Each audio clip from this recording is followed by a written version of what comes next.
Hey guys, JD here, and today my Ultra 310 LXS has still got the cover on. That's because we are taking a look at the 1998 STX 1100.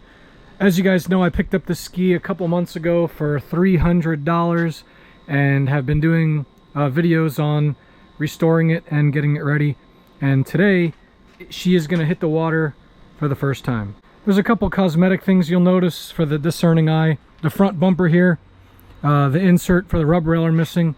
So there's still a couple parts that I'm sourcing, but the ski's been gone through. I've replaced a ton of parts on it. You can see here the traction mats, the seat covers, all the cables have been replaced. Some of the electrical work, the e-box has been rebuilt. New fuel lines, all electrical system has been gone through. And so we're gonna see if she floats and see how she performs. I'm not going to go out too far. Now the engine, I have not rebuilt the engine. It's got new spark plugs, and as I said, I went through the fuel system. But the engine had almost perfect. It had 110 psi compression on each cylinder, which is about as good as you can expect. The pump is original, but I do have a brand new upgraded pump rebuild kit and a stainless steel Solus impeller on the way for this.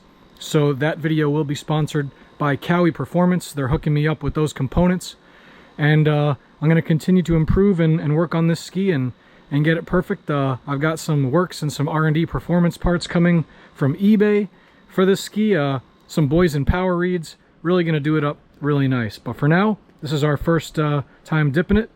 It hasn't been in the water in about 15 years, so hopefully she floats.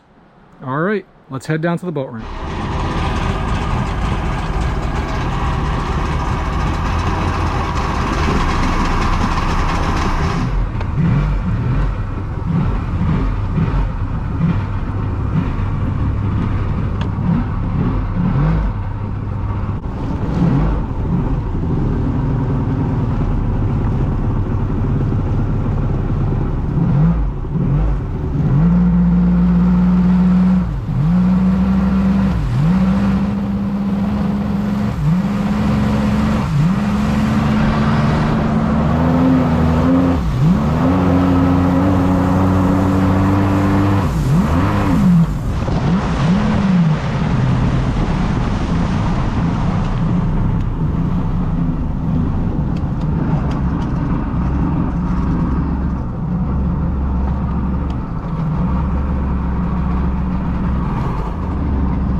Alright, so this is our carburetor stack. These are Kaihin constant velocity carburetors. We have our fuel pump right here.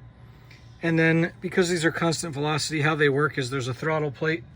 And then it's also got this needle slide valve that's vacuum operated. So you can see each of them has this little hole there. And that's for a little port right here that then goes through right in the main throat of the carb.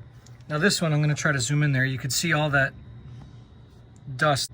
I've got this set of carb cleaning brushes here, and this port was so full, you could see like these ports goes right in, and same with this, but this one was so plugged I actually had to drill it out. It was that bad. And it's freed up now, it's nice and clear. Let's just make sure it sprays through all the way.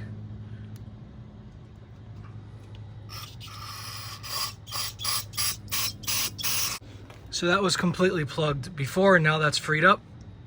So there's no way these carbs could have been running. I mean, that was really plugged, that hole right there. So I'm cleaning these up and gonna get them back together.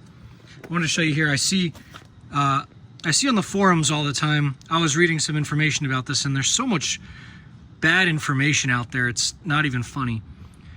If you're having a problem with this ski carburetor related, there's a real fragile part. And if you look in here, this is your needle jet, and then this is a plastic nut that holds a spring in place, that holds that jet in place. Now on both of these, the nut was snapped off.